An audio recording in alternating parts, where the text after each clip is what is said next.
Good morning, everybody. Hey, my name is Debbie. Welcome to my channel. All you guys were so excited to see me back yesterday, and I only have one person in chat right now. Well, so you got the Debbie fix yesterday, and now you're like, okay, we saw her. Okay, I see how y'all are.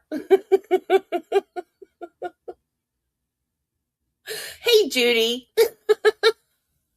That's okay. You guys will be here later. See what happens when I start on time? I started at 12 yesterday, and y'all were like, let's go. Should I change the time? Should I start later? So, Disney Plus is, well, back up. Hulu is no longer going to be a separate app or a separate streaming service. It is going to only be offered with the Disney Plus app because Disney is greedy. I love my Disney, but I will admit that they are money hungry. And last night, after I was done streaming, because now I am a Disney girl and I do love my Disney cartoons and whatnot. They have Star Wars as well and Marvel. But I've been watching a lot of Nat Geo stuff lately.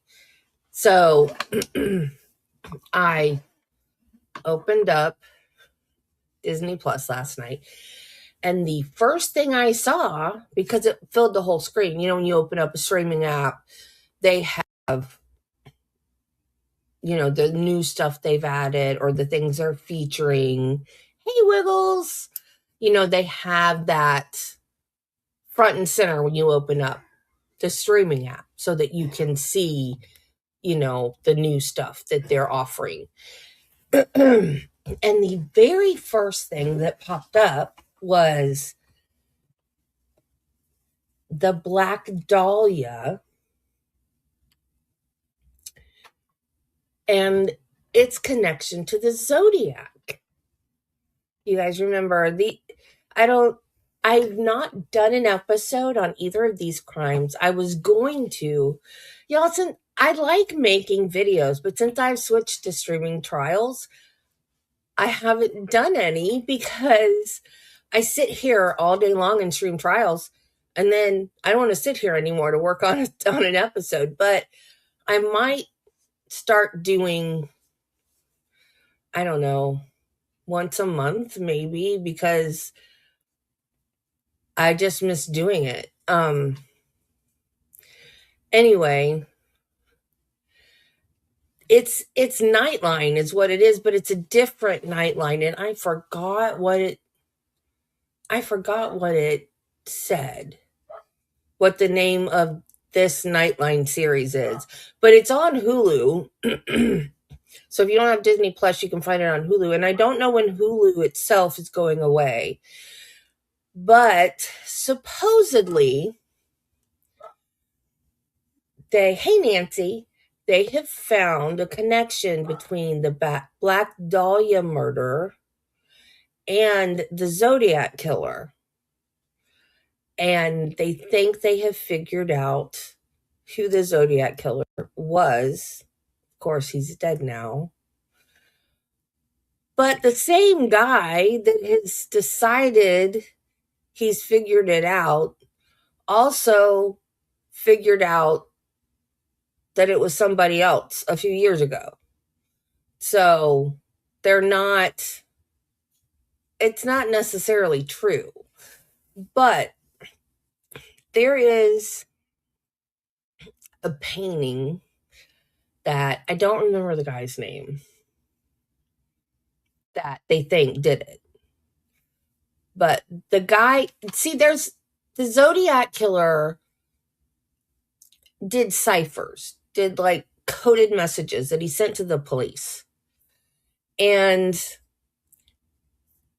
the cops put them in the newspapers and said for social media, where you could put something out on the internet and get responses back immediately, so they put it in the newspapers, and they said, if anybody can figure these out, please do, and let the cops know. And it was a husband and a wife that I want to say that they were professors at a college, math or something like that, and they figured out one of the ciphers that the Zodiac sent. I think he sent them, can't remember if he sent them to the cops or to a newspaper. I think he sent them to a newspaper.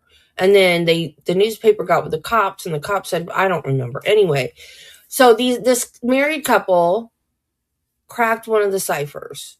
And then there's like two more that have never been cracked.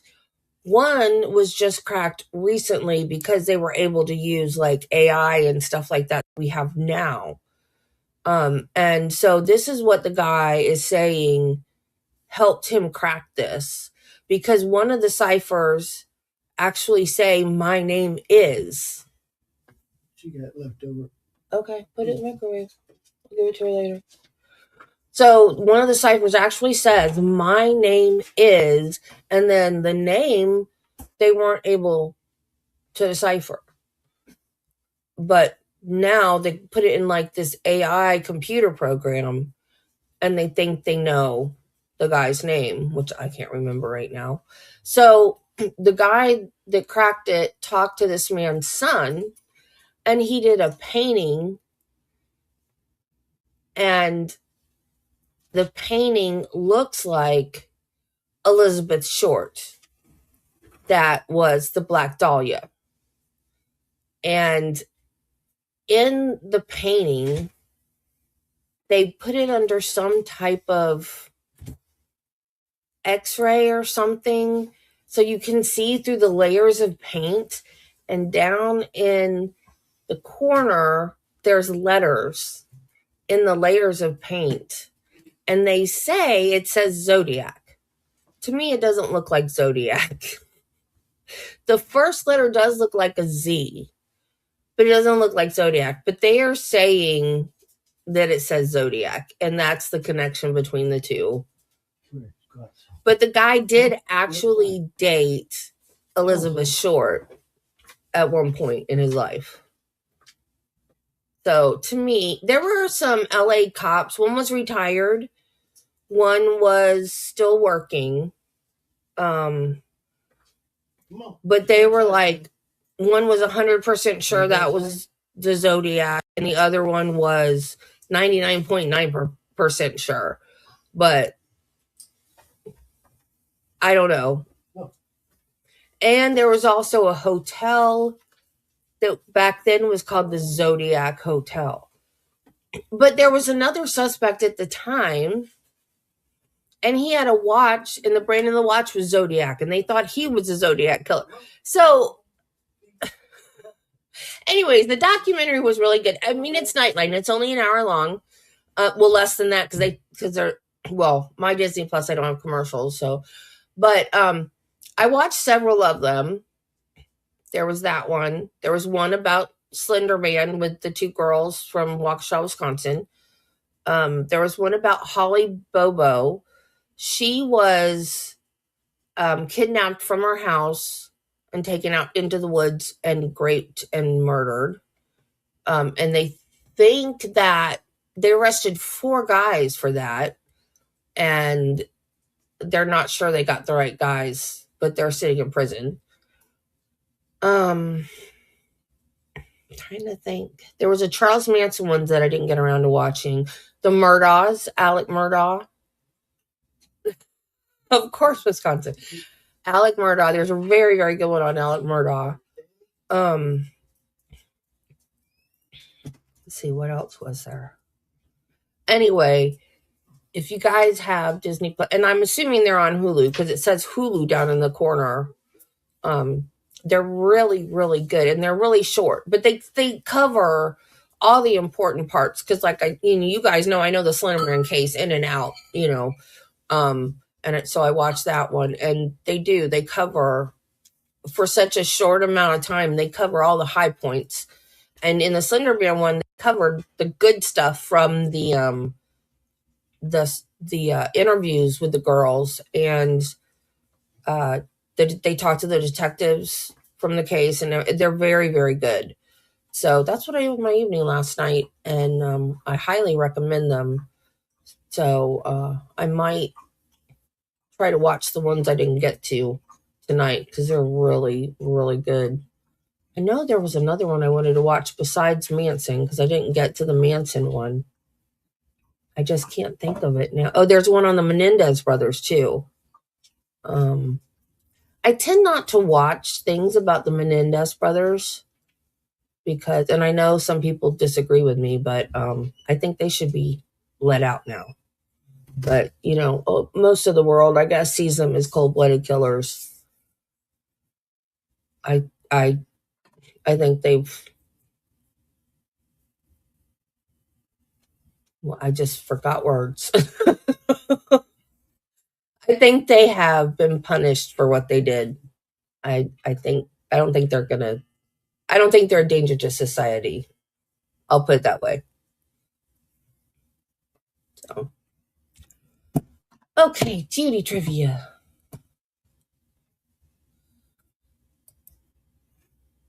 Mother Nature really needs to be on hormone replacements or something.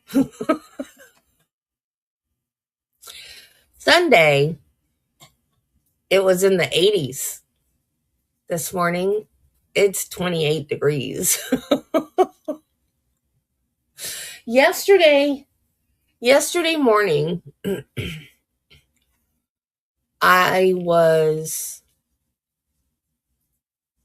hot and I took her to the vet in jeans and a t-shirt,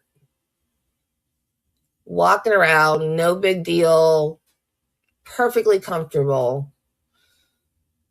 Travis came home and said something about the weather, that it was going to get cold or something.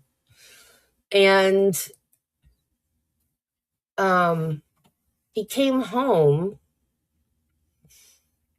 and we had pool noodles in our closet for when our pool was swimmable. It's like a pond in the frog pond in the backyard now, but and he goes, I'm gonna take these and put them on the pipes. I was like, what? He goes, I'm gonna cut them and wrap them around the pipe so the pipes don't freeze. I was like, oh, cool, okay. And so then I went to ask him what he wanted for dinner, and I stepped out, and the cold hurt. It was so cold. I was like, oh my God, what happened? Since I came inside from the vet, from taking her to the vet, it was just a few hours. I was like, the cold hurts. How did that happen so fast? It was crazy how fast it got cold. It was bizarre. And I haven't been outside today, and I probably won't go outside today.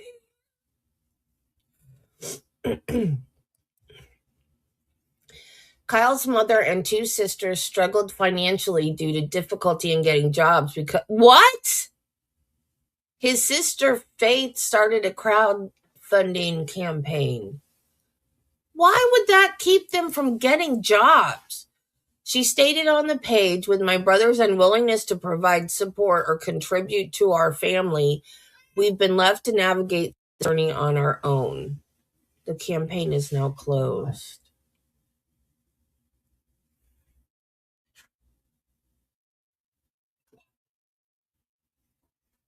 What did she mean by that? With my brother's unwillingness to provide support? She talking about Kyle?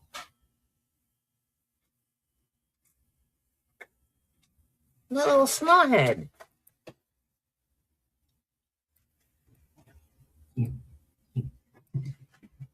Oh my God.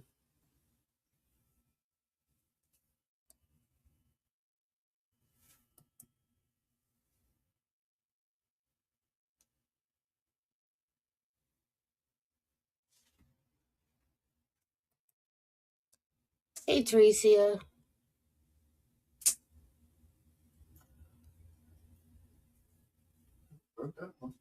Wow. Unfreaking believable.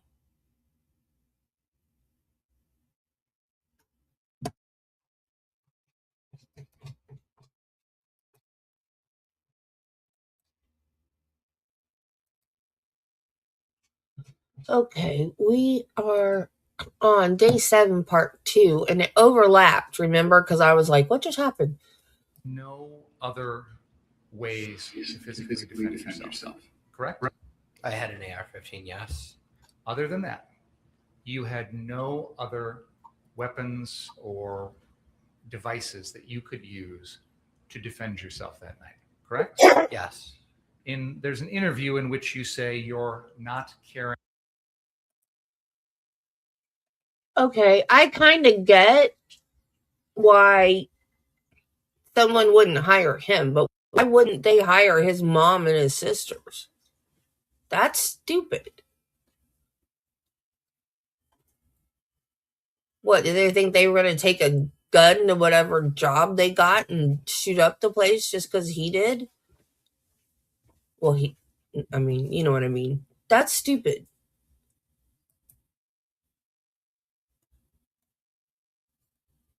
So, what, they threw him under the bus in order to get money? So, wait, but didn't he have a crowdfunding for his defense?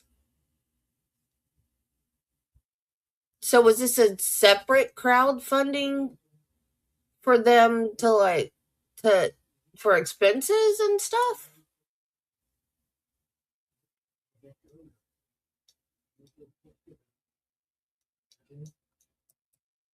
Oh man.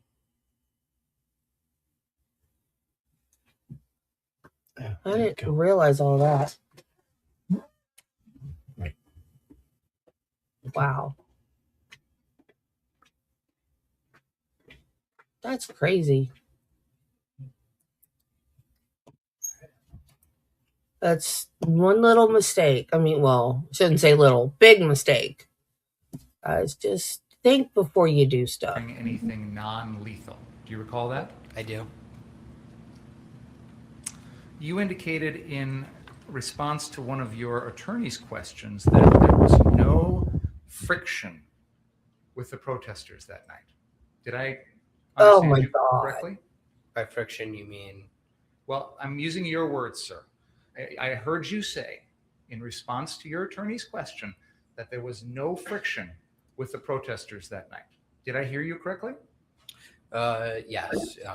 And you're describing what you observed when you were at the 59th Street car source. Fair enough? Yes. So based on your several hours at that location, it seemed to you as though the crowd of, however you want to describe them, they've been called rioters, protesters, demonstrators, and you, things were fine. No tension, no friction, no nothing. Fair to say? For the most part, other than Mr. Rosenbaum. He was the only one that threatened, yes. That you saw? Yes. Can we please play exhibit number 18 at the 1 hour and 22 second and 22 minute and 14 second mark?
Can you please play from this point? And militia are up there.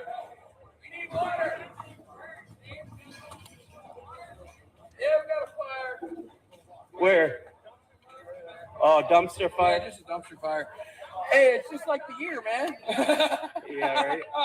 If 2020 is a blunt, it would be just a fucking stem. It would just be stem and seed, man. I could use a doobie right now.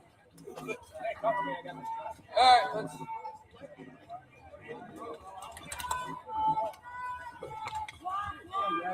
Morning. How's it going?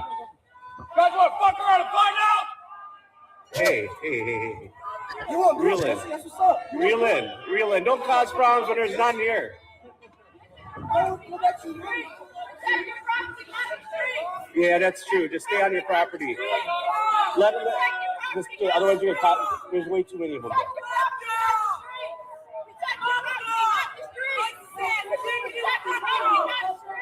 I have to agree with her.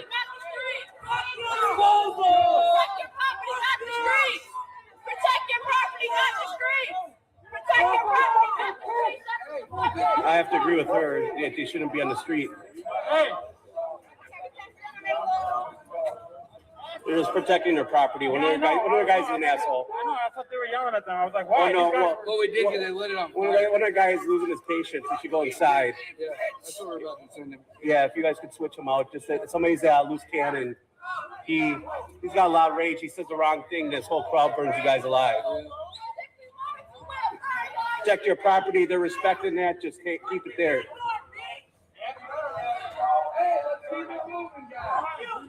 We're not handling. Fuck the police. Let's go. Dude, he's just trying to protect his property.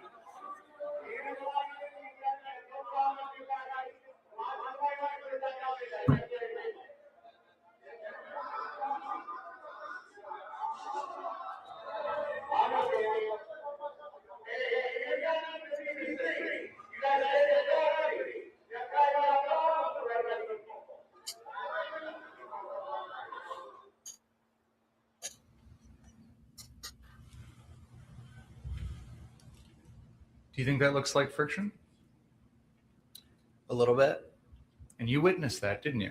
I didn't witness what Mr. Collette did. I didn't see that. But you saw the reaction from the crowd, right? Yeah, a little bit. I wasn't really paying much attention to that. Oh my Would you agree God. with me that it seems that the crowd was reacting to members of your group going out in the street and trying to interfere with what was going on off your property? I don't think they were happy about it.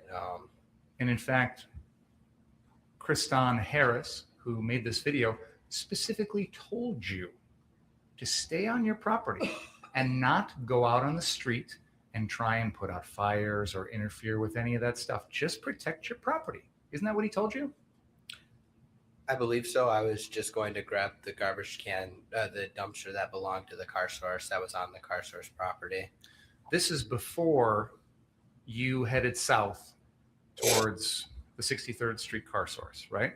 Yes. This is before you decided to go down there with a fire extinguisher, correct? Yes. This is before you shot Mr. Rosenbaum, Mr. Huber, Mr. Grosskreutz, and at the person that was jumping over you, correct? Yes.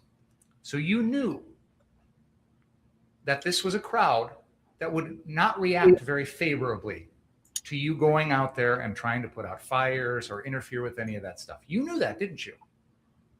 I didn't. Even after that incident, you still didn't have any idea that this is a crowd that's not going to take it very well.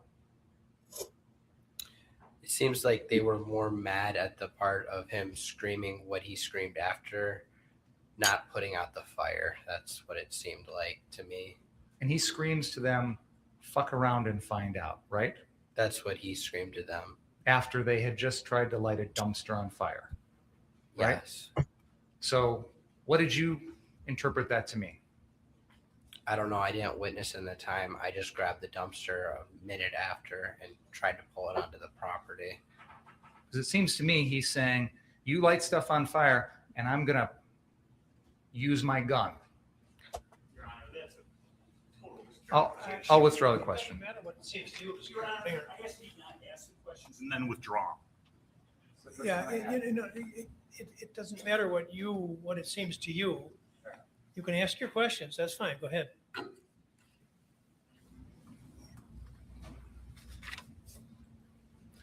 It was shortly after that incident that we just watched where you were interviewed by Richie McGinnis, correct? Yes, And you said you've never heard of him, never dealt with him before this night. I have not. So why did you talk to him? He seemed like a nice guy. Did he introduce himself as from the media? He didn't specifically said, "Hey, I'm from the media." He was like, "Hey, do you want to do an interview?" And when you heard him ask you to do an interview, you didn't think that meant he's from the media?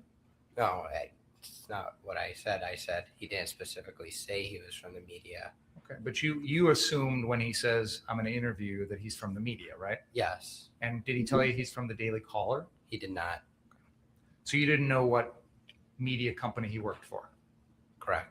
but you agreed to have him interview you on camera, correct? Yes. Can we please play exhibit number 16?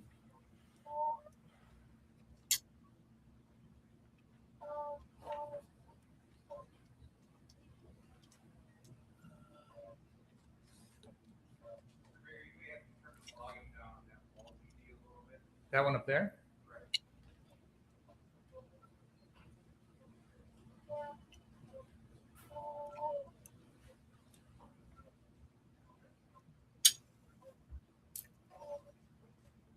What are you doing out here? Obviously, you're armed and you're in front of this business. We saw burning last night. So, what's up?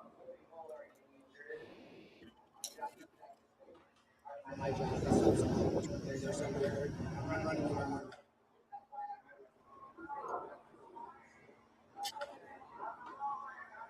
And what about these other folks?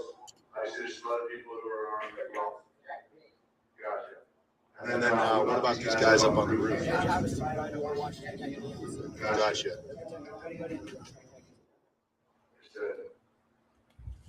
In that video, you indicate that you have your AR-15 to protect yourself, correct? Yes. And you indicate that you're going to run out there and treat anyone who needs medical help, correct? Yes. Were you going to bring the gun along when you did that? Yes. To defend yourself while you're treating someone? If I needed to defend myself while treating somebody, yes. If you didn't think there was friction with the crowd and you're out there trying to help, why did you expect there'd be any danger? From the previous nights when I saw people being assaulted. Were they medics being assaulted? I don't know who they were. I know one of them was just trying to put out a fire at his business. So you saw someone put out a fire, who was trying to put out a fire, who got assaulted. Yes. But if you're going to help people, why would you expect anyone would try and hurt you? I We don't just know. told you, Binger. Somebody did try to hurt me, and I was helping people. Well, you're talking about later on. Yes. Okay, but at this moment in time, this is before the shootings. Yes. This is before you cross 60th, before you deal with Rosenbaum, Huber, Grosskreutz, all that, right? Yes. So at this moment in time, you don't think there's a hostile crowd. You're there to help people, and yet you're going to run out there with the AR-15. I don't understand why you felt that you were going to be in danger if you're out in what you think is a friendly crowd, helping them. I didn't say I didn't think they were hostile. I didn't think they were hostile towards us. Okay, so they're not hostile to you, and you're going to go help them. Why do you need the gun when you go out there? I need the gun because if I had to protect myself because somebody attacked me. Why would you think anybody would do that? I don't know. But you clearly planned on it. You were prepared for it. You thought it was going to happen. No, I didn't. That's the whole reason you brought the gun, isn't it? I brought the gun to protect myself. Exactly. Because you thought you personally were going to be in danger, right? Not necessarily. I don't understand. You said you're going to bring the gun to protect yourself. So you thought you were going to be in danger, right? I didn't think I would be put into a situation where I would have to defend myself. You said that the people around you on that property and the people up on the roof were there to protect you. That's what you said in the video, right? Yes. You meant when you go out in the crowd, they're going to protect you, right? Watch over me, yes. Watch over and protect you, right? Have you ever heard of Yes. CYA Again, finger? because you expected that if you go out in that crowd, Oh God, me try too. and provide medical service, you thought you were going to get attacked?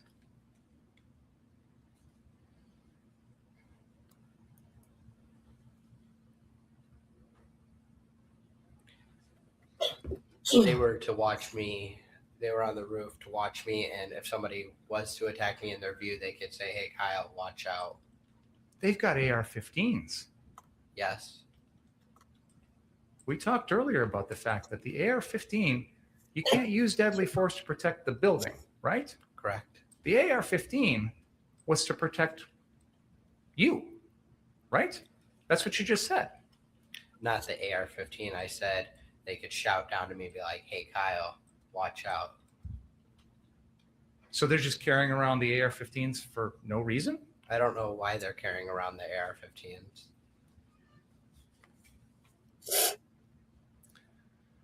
Can we play exhibit? This is the end. At the end of this video is where you invite Mr. McGinnis to follow you and Ryan Balch, correct? Yes. And you invited him to do that because you want, I think you said on, when your attorney was asking you questions, that you wanted him to film you while you were out in the crowd doing your thing. Fair? I said it was okay for him to film me. Let's play exhibit 17, please.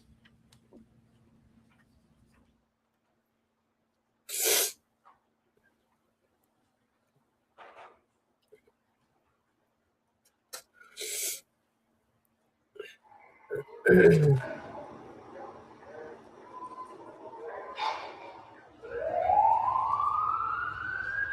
got kind of like minutes who are packing. Gotcha. I'll see if they're buying the tea. Gotcha. Yes. Just asked you, so you're a certified EMT, and you said yes, correct? Yes. That was a lie, correct? I'm not an EMT. You're not a certified EMT. You're not an EMT of any kind. You weren't on that night, correct? Yes. So you lied to him, correct? I told him I was an EMT, but I wasn't. And you knew you were being interviewed That's by a someone in the lie, media Kyle. when you told that lie, didn't you?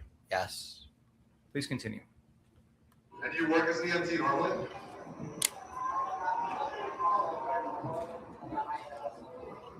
Gotcha. Well, thank you for your service. I appreciate your service.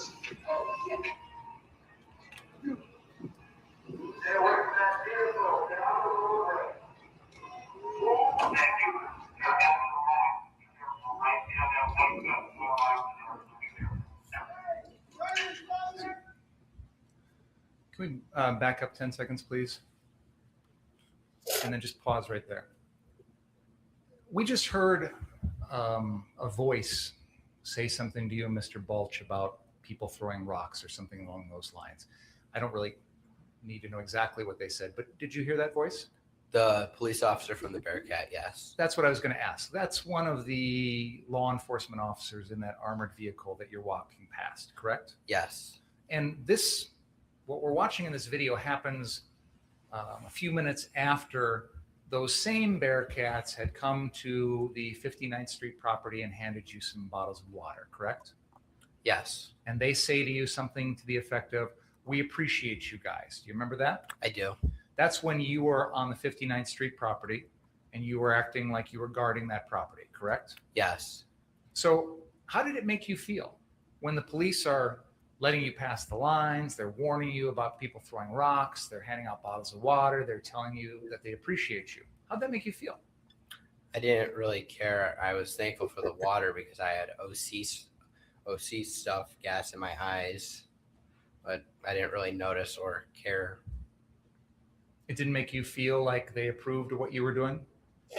No. It didn't make you feel like you're emboldened now to go out there and act on their behalf? No. Let's play the video here, please.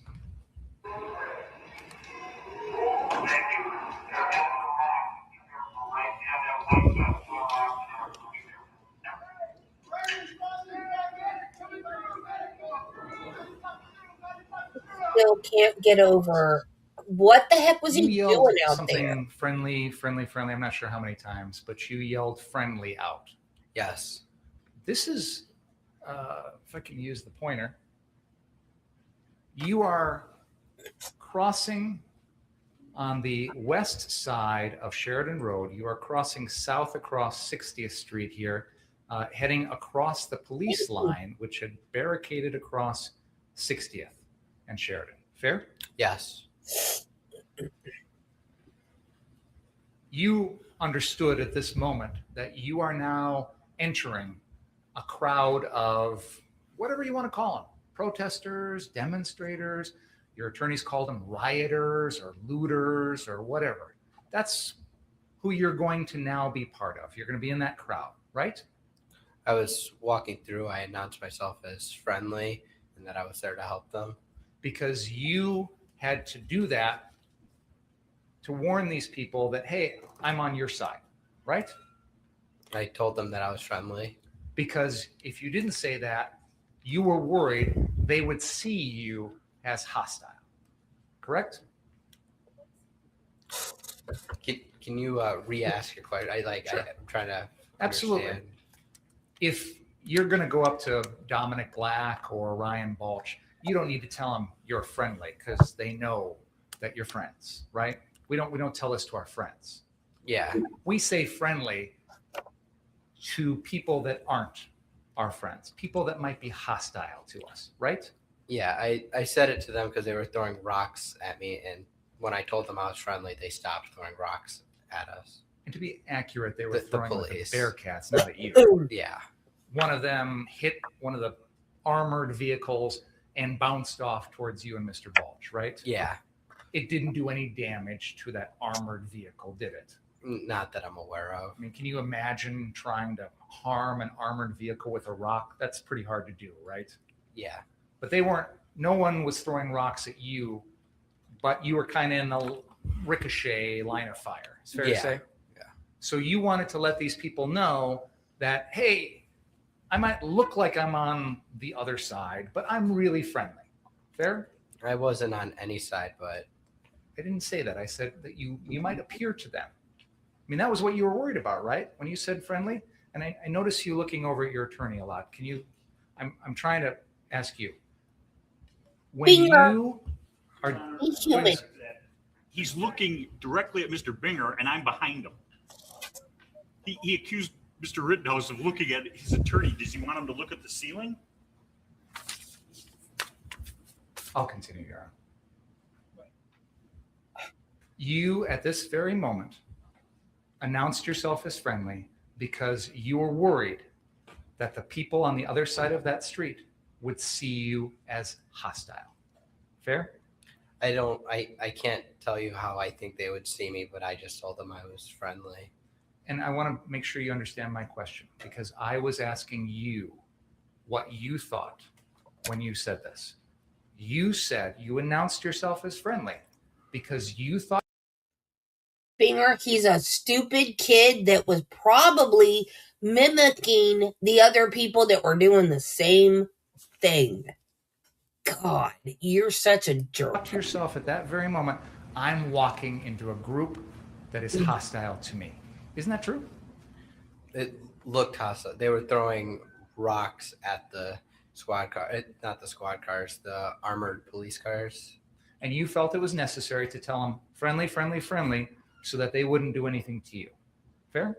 Yes. Let's continue the video.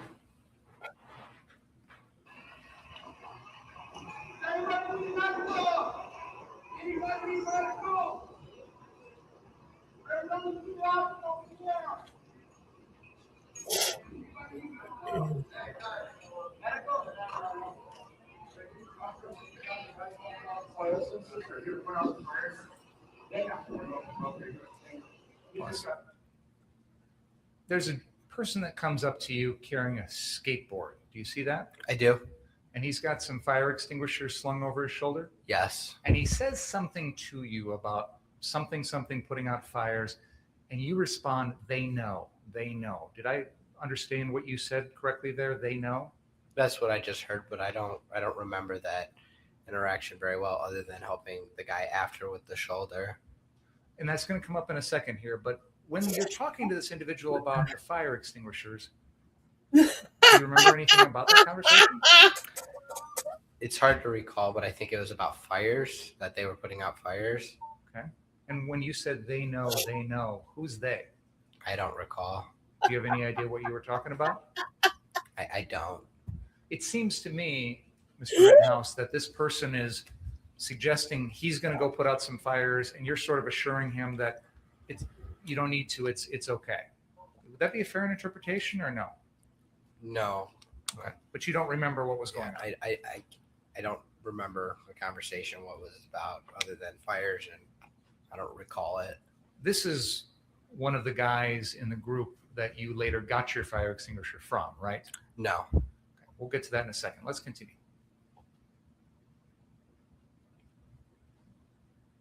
Brian, can you continue? You good?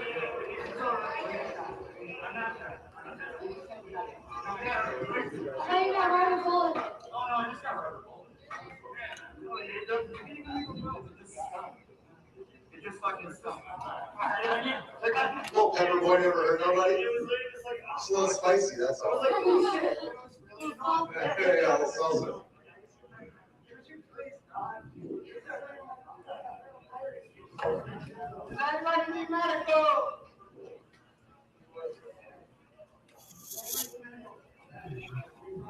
I think someone's got some medical weed, I'll tell you that.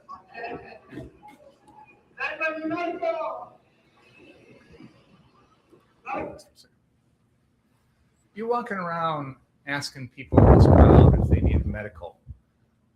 And you talked earlier about treating a couple, I don't know, somebody at the 59th Street car source, right? Minor injuries. Minor injuries. When you were walking around outside that property, when you're out in the street announcing what you're announcing, did anybody respond and say, yeah, I need help from you? Yes. When was that? I don't recall an exact time, but somebody cut their finger open and I gave them some gauze and some bandage tape. Was that before or after this? Do you remember? Before. Where physically did that happen?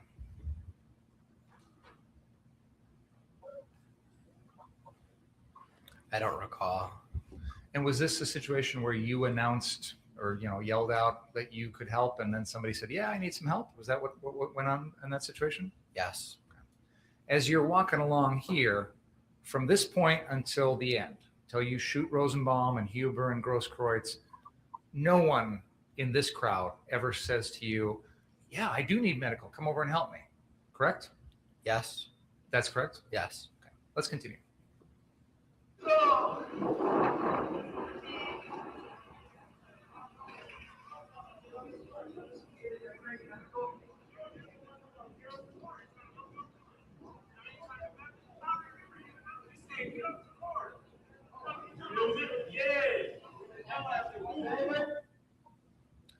This is the individual who accuses you of pointing your gun at them, right? Yes. And he says that you did so when he was on a vehicle, right? Yes. And in fact, he had been at the 59th Street car source location, climbing on, sitting on, jumping on one of the vehicles in that lot, hadn't he? Not that I'm aware of. I know I heard Joanne Fiedler testify to that, but I don't remember seeing him at that location. But he accuses you of that here. He does. And you tell him, quit barking at your food. The number one rule in healthcare, so much so that the phrase is first, do no harm. If you seriously wanted to be there to help people, you shouldn't have a gun. If you're there to render, Sean,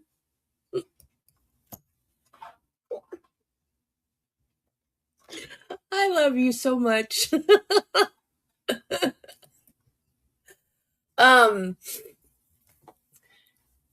If you are truly there for healthcare, you should not have a gun at all. Because first, do no harm.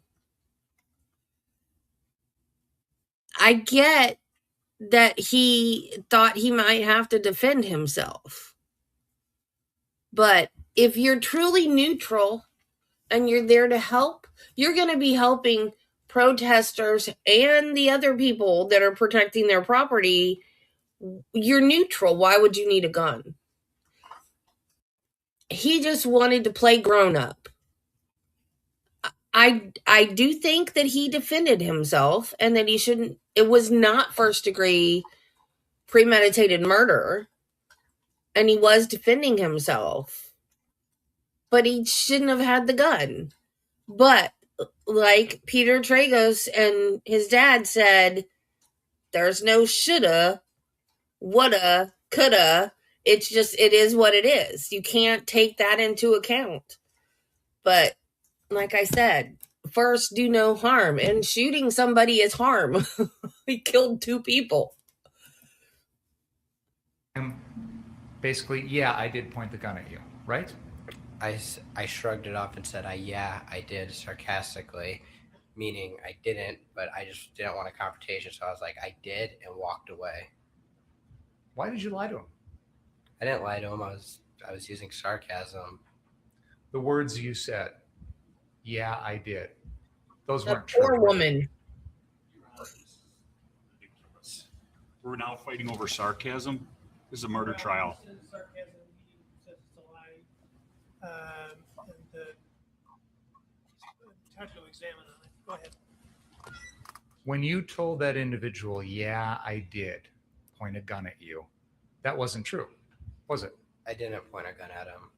So why did you react to him that way in that particular moment? I thought that would be the best way to avoid conflict. I just said, yeah, I did, sarcastically, like, I don't know what you're talking about. What conflict were you trying to avoid? Any conflict, if he would have got, like, he was accusing me of something I didn't do, so I thought the best thing the best thing to do would be to walk away instead of getting into some argument. So, but you didn't just walk away. You said to him sarcastically, yeah, I did. I said sarcastically, I did, and walked away. Because you were worried about a conflict. What conflict were you worried about? I shot the clerk. A verbal argument. This individual is clearly expressing to you that he's unhappy because he thought you pointed your gun at him, correct? Yes. And you can understand why someone would be upset when you gotta get pointed that AR-15 at them, correct? Yes. You knew that even before this, right? Yes. In fact, back at the 59th Street car source, that crowd that you've described as not having any friction, many of that crowd got upset because they thought people in your group were pointing their laser pointers at them. Do you remember that? I saw it in the videos, but I don't know what other people were doing. I'm not saying anybody actually was. I'm saying the crowd was upset, and you knew that. You heard them complaining, correct? Watching the videos, yes. And even at that time, that night, you heard the crowd upset because they thought members of your group were pointing their laser pointers at them. Do you remember that from that night? Sort of, yes or no. I remember Ryan Balch saying something like telling the people to stop pointing their lasers at people or something. I don't really remember that. Ryan Balch was telling the people in your group to stop doing that. The people on the roof who were part of your group, right? That were there, yes. So you know, when we're talking about laser pointers, we're talking about the sight at the end of some guns that helps, almost like this, right? If somebody does this at me, you know, that could be someone pointing a gun, correct? It could be seen as that. And that's what the crowd was complaining about, right? Yeah. So you knew from that crowd incident, and you certainly knew from this incident, that when people have guns pointed at them, it can really escalate the situation, correct? Yeah. I don't think anybody had lasers on their guns. I think. Yeah, but let's go back to your group at 59th Street, because you actually didn't know any of those people other than Dominic and Nick Smith, right? Yes. You had just met Ryan Balch for the first time 3 or 4 hours before this video, right? Yeah. You had just met Jason Lakowski for the first time, just actually only a few minutes before this, right? Because he didn't get in until 10:45. Correct. So at this point in the video, I don't know, this is probably about 11:30 or so at night. I met him about 35 minutes prior to that. And probably had only spent, what, 10, 15 minutes at all in the same location as Jason Lakowski before you walk south? Yes. So again, Jason Lakowski was someone you'd never met before that night. Correct. And you barely spent any time with him that night, correct? Correct. And of course, the people up on the roof, other than Dominic Black and Nick Smith, you didn't know any of them before that night either, correct? I knew Dominic Black and Nick Smith, but the people on. I misspoke their names. Sorry. Dominic Black and Nick Smith. I knew those are the two people I knew on the roof. Other than that, you didn't know anyone else before this night. Fair? Correct. Now, when this little interaction that we've just watched happens, you're still walking with Ryan Balch, aren't you? I'm not. I thought I was at the time, but seeing hindsight view, I'm not. When you decided to cross 60th with Ryan Balch, you two talked about the fact that if you get separated, to go back to the 59th Street car source, right? I don't recall that conversation happening. But you tried to do that, didn't you? I did. Because you felt like if I'm out here by myself, that's not good. I need to head back, right? Yes. And you also talked to Ryan Balch about the fact that when you get out into this crowd, keep your mouth shut. Don't antagonize them. Didn't Ryan talk to you about that? No, we didn't talk about that. So at this very moment, you're telling us you've lost track of Ryan Balch. A little bit ahead, but around that time, yes. Let's continue the video.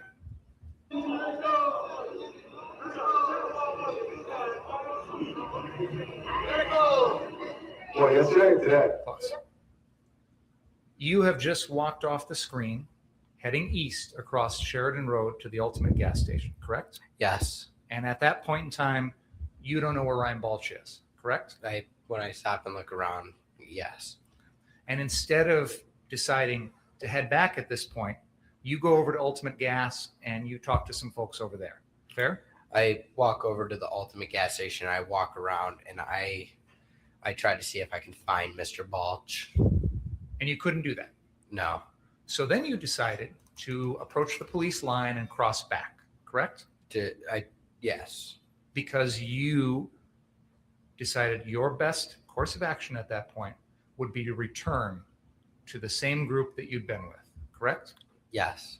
Now, at that moment in time, the police had pushed everybody south of 60th, right? Sorta. I don't really know if there were. Did you say south to 60th? I said south of 60th. Oh,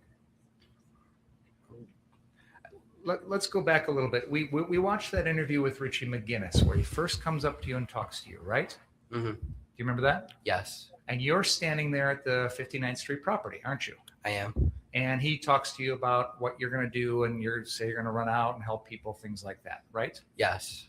At that point, the police had already passed with all the Bearcats and MRAPs and armored vehicles, right?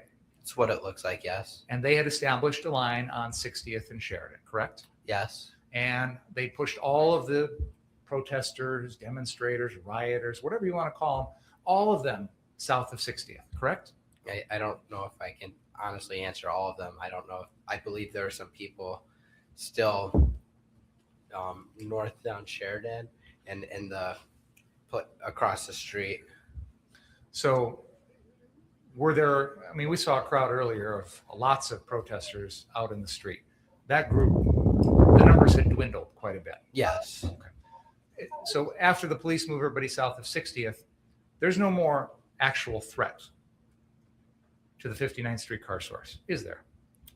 I don't know.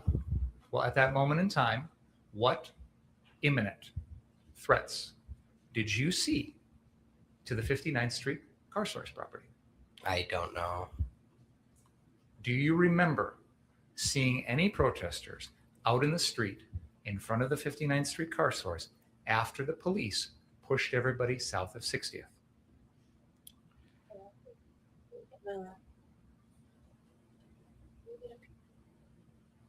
I believe there were some across the street, but not many. I can't recall completely. And that was just 2 or 3 people, right? I don't know how many people. None of those people came across the street to the 59th Street car source, did they? I don't know. If they did, I would have walked off by now. So you didn't see them come across the street? I did not. Fair to say that after the police pushed everybody south of 60th, you never saw any people threatening that property, correct? I didn't see anybody. And your goal that night, you took it upon yourself to protect the 59th Street property, correct? The owners asked. Sure. But you were going to station yourself at that property to try and protect it from damage. Fair? The car source locations, yes. And once the police had pushed everybody south of that, there was no more danger. At that car source location, yes. Okay. So why not go home at that point?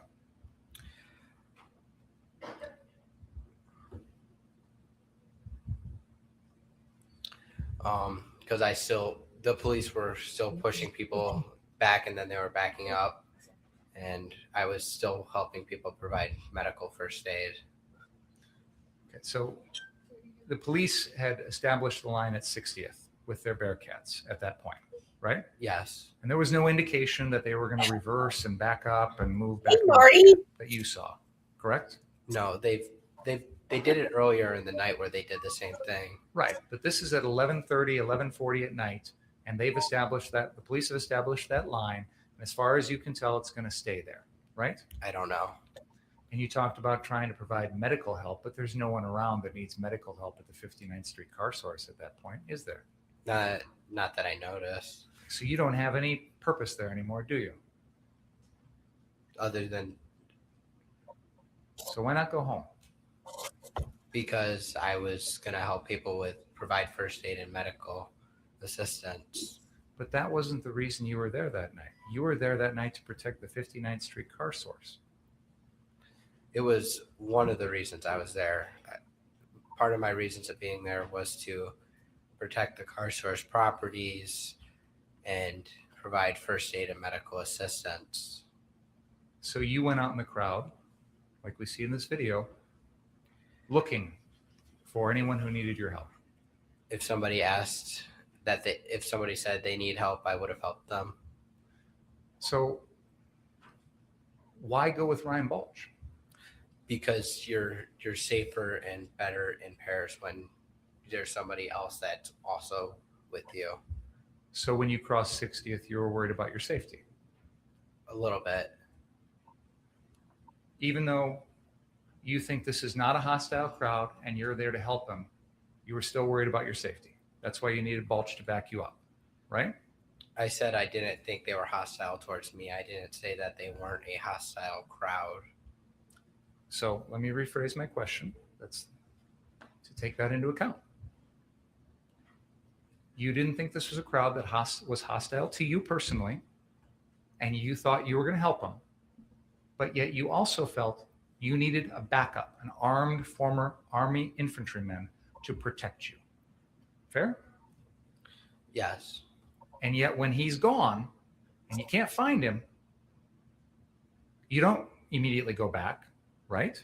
I looked for him for a second, and then I think max I looked for him for like 3 minutes, and then I tried to go back.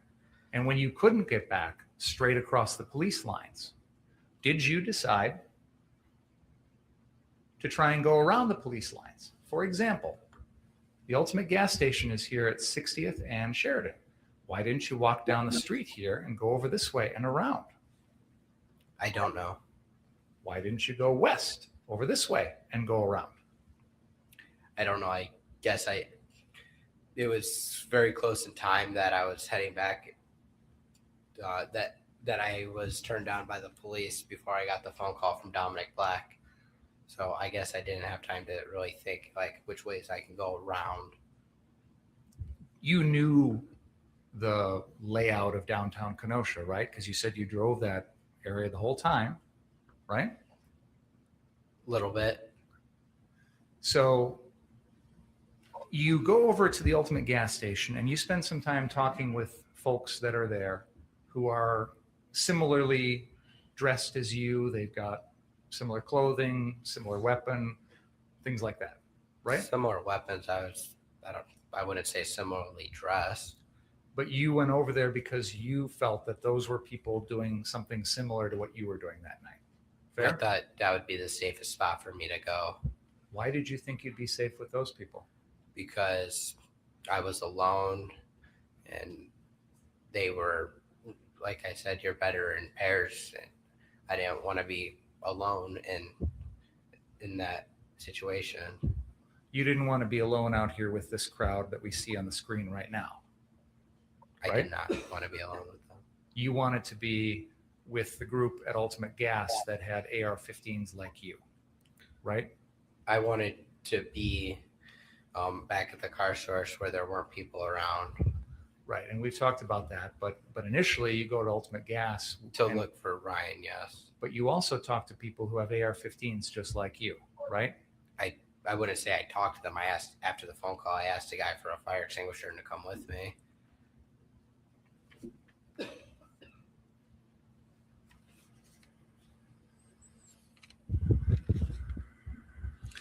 Let's play exhibit number 11 at the 54-minute and 30-second mark.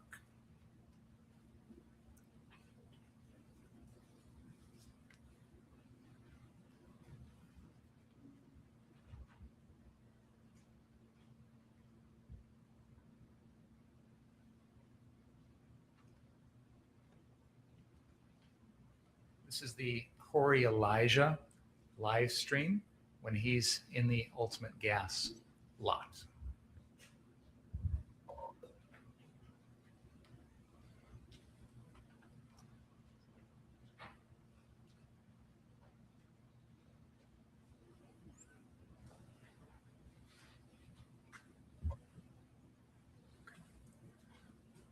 Mr. Rittenhouse, that's Ryan Balch standing there in the Ultimate Gas lot, correct? Yes. Let's play this video.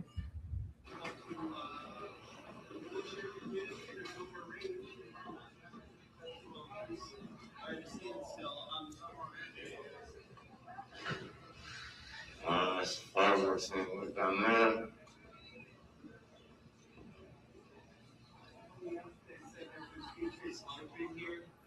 I don't know.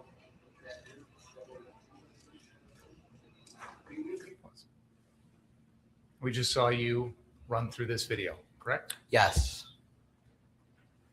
I started this video at the 54-minute and 30-second mark. It is now paused at the 54-minute and 56-second mark.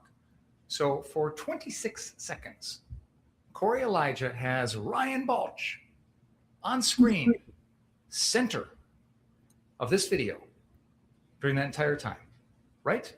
Yes. And you run right past where Corey Elijah is standing, right? Yes. And Ryan Balch is loitering there in the middle of the screen for at least 26 seconds, right? That's what it looks like on the screen. And your testimony is you were trying your best to find Ryan Balch at the Ultimate Gas Station at this point because you needed him to protect you? I was looking for Ryan Balch, but I didn't notice him as I was running away, running towards car source 3. But for 26 seconds before you start running, he's standing right there, isn't he? Yes, and when he's standing right there before I run with the fire extinguisher, I'm over here on the phone with Dominic Black. How long was your phone call with Dominic Black? About 30 seconds. Okay, so before that, you'd been looking for Ryan Balch? before that, I tried to get back to the car source lot number 1. And you'd also been looking for Ryan Balch Seeing if I could see him in the crowd of people. because you wanted a partner, a buddy to protect you. To protect each other, yes.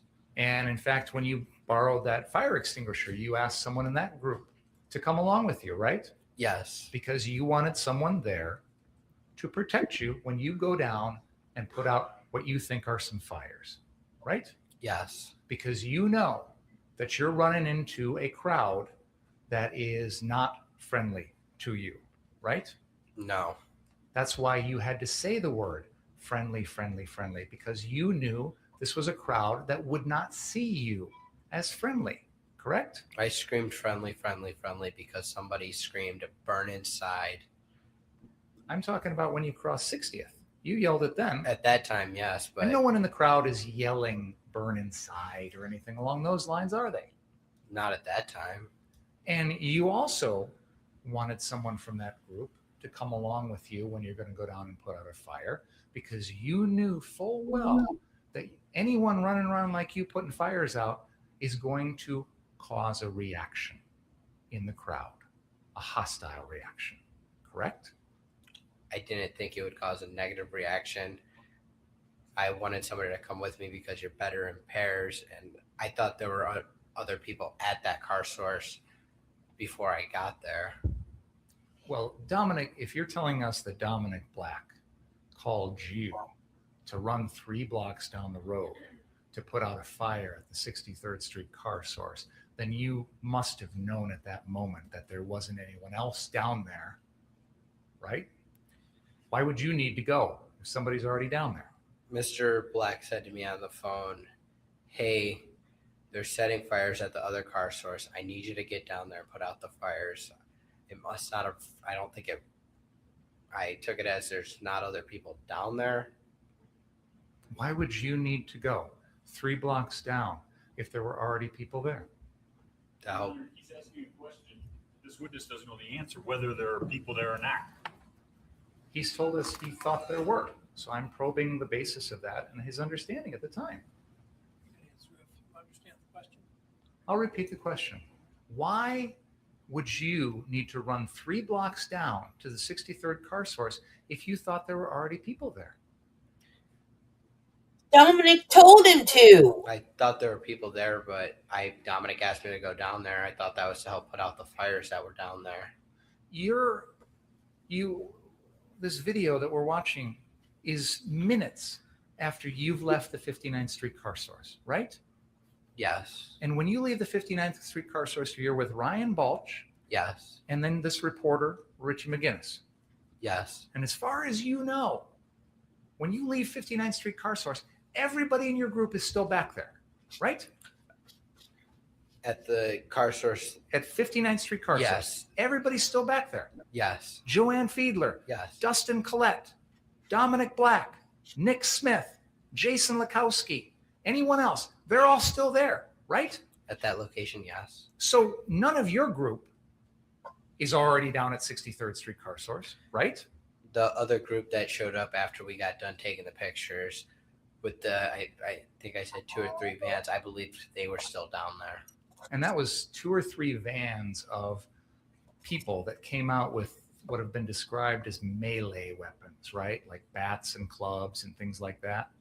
Do you recall that? First of all, do you recall that testimony? I do. Do you remember seeing those 2 or 3 vans come to that location? I do. Do you remember seeing people get out of those vans? Yes. Like I saw, I think there were 6 people in total. And you saw them with weapons? I saw them with rifles. I don't think I remember melee weapons. They were armed. Correct? Yes.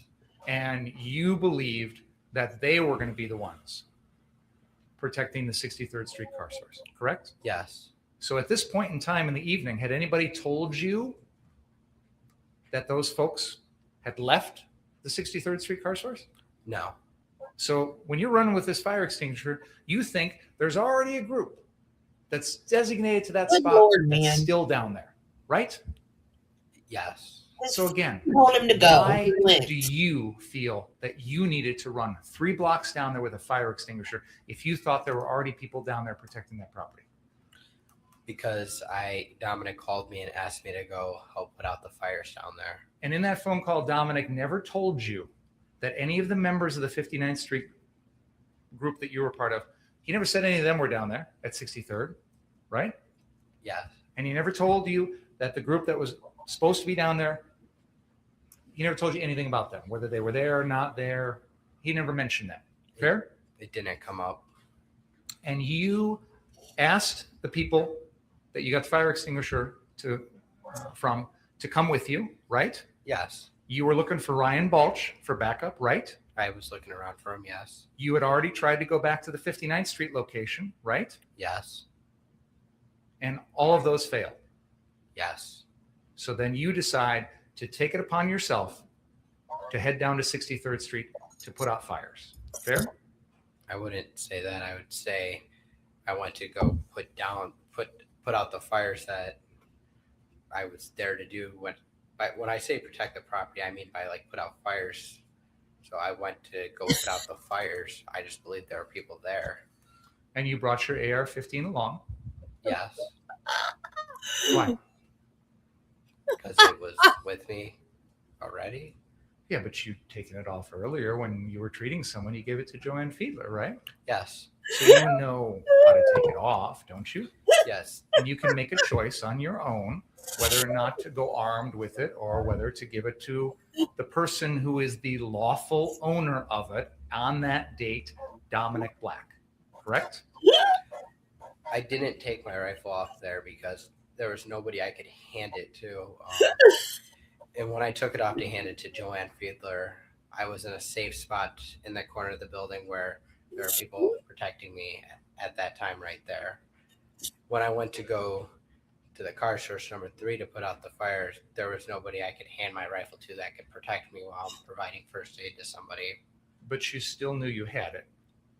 My rifle, yes. You still knew you had it strapped around your body. Yes. And you made a conscious decision to bring it along, right? Yes. Why? He gave an answer about how he already had it, and we go through on that. So, Did you hear the question? I did, but I don't really understand what. well, was it simply that, well, I've already got it strapped on, so I might as well bring it along? Is that what you're telling us? You decided to bring along the AR-15 because, well, I've already got it? Is that your answer? I don't think I was thinking like, hey, I'm going to take my rifle off. I wouldn't have because there was people around that could have stolen my gun, and I didn't.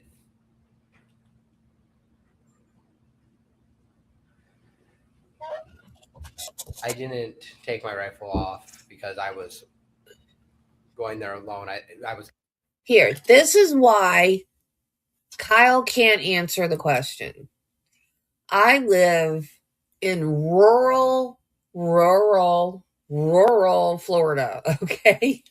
Every boy within 50 miles of me hunts, okay? He saw an opportunity to take his gun out and carry it around. That's all he wanted to do. Judy. That's all he wanted to do was play with his gun. Not shoot it, just have it, hold it, carry it around. This is my gun. That's why he can't answer the questions. That is why he can't answer. He just wanted a reason to hold his gun, to take it out and have it with him. And that is why he can't answer the question. Because how do you explain to a grown person that you just wanted to have your gun? Because it's stupid. That's why you can't buy a gun when you're underage. This is the exact reason why you can't buy a gun when you're 17 years old. Going to be running there alone, and I didn't take it off because no one else was there to protect me as I was going there, so that's why I brought it. for protection. Yes. You brought it along down there because you felt like you would need to protect yourself against someone else harming you, correct? If that would have happened, I would have protected myself, but I didn't think I was going to be attacked and ambushed. But you just said you had it for protection. What were you expecting you would need protection from? I thought we had covered much of this before. I'm specifically focusing in on the time period where he is heading down to the 63rd Street car source. I have not asked him about this yet, Your Honor. Well, go ahead, but you need to pick up the pace somewhat. When you decided In other words, to bring your ask better AR-15 loaded with 30 rounds down to the 63rd Street car source location, what did you think you needed protection against?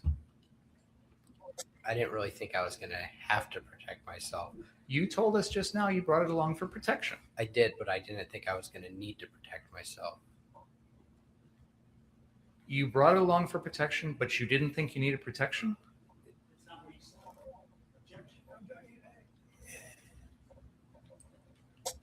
I'm trying to clarify the two different answers that I think he just gave, Your Honor. Well, go ahead. Can you? Do you understand the question? Not really. I asked you why you brought the gun. You said you needed it for protection. I said, protection against what? You said you didn't think you needed protection. I'm confused. Can you help me understand I'm not putting why that you're on telling the us screen, you but that's needed a gun fine. for protection, but you didn't think you needed protection? I brought the gun for my protection, but what I was saying is I didn't think I would have to use the gun and end up defending myself. So you, in this video, are running. Yes. You run across the screen. Yes? Yes. And then I think you testified on direct that as you made it down the block, I don't remember exactly how you phrased it, but you stopped running and you walked for a little while. Is that right? I jogged and walked occasionally. Carrying the fire extinguisher and your gun. Yes. And you're alone at that point with no backup, right? Yes. And you testified that when you got down to the 63rd Street car source, you indicated that you came upon that vehicle we've been calling the Duramax. You know what vehicle I'm talking about? I do. And you indicated that when you got there, you walked around that vehicle and you saw a person that you now know to be Joshua Zeminski. Is that right? I walked up to the Duramax. Yes. You didn't know Joshua Zeminski's name at that point, correct? No. You hadn't taken any notice of him at all up until that moment, all night long. Fair? Fair. This is the first time that you see that this is a person that comes to your attention. Fair? Yes. And you said he had a gun in his hand. What? Yes. And you put the fire extinguisher down on the ground. I dropped the fire extinguisher. And then you hear or see Mr. Rosenbaum coming from behind you. When I get to the Duramax, I step forward, and Mr. Zeminski turns towards me, and he steps towards me. I drop the fire extinguisher, step back, What? and that's when I see. I go to run back towards 59th And Street, Mr. Rosenbaum is coming. and then that's when I notice Mr. Rosenbaum running at me, leaving me with no other. Right? Mr. Zeminski in front of me with the gun. Mrs. Zeminski right there, a couple feet away, and then some other people there. And then the chase happens. Is that fair to say? Yes. Have you told us everything that you did when that situation just happened at the Duramax? Yes. Can we play the iPad, please? The iPad with the drone video. This is exhibit number 73. No, Marty. Don't shut up. That's why we love you.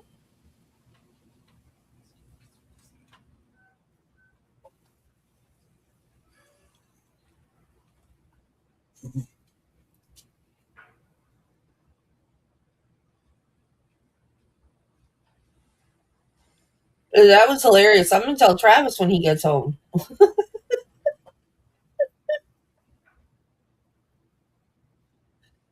What, Spike? What are you doing?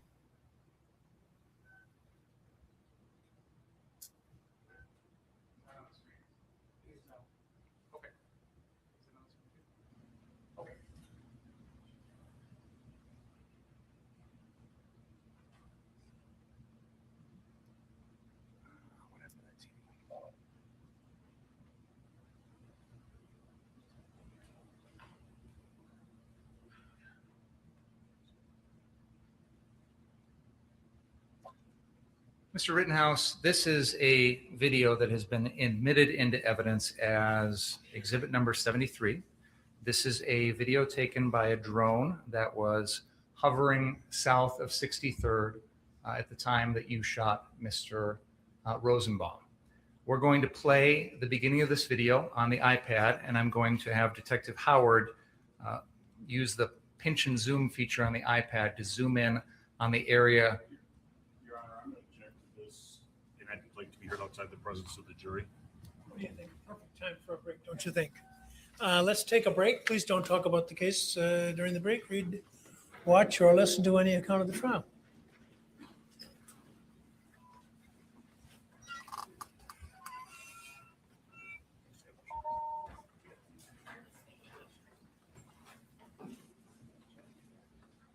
I was petting him. Then he left. And he came back.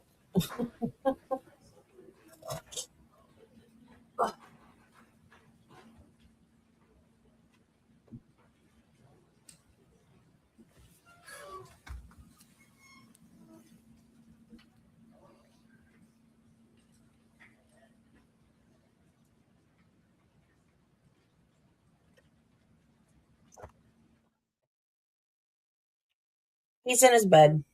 I don't know what he wanted. I petted him.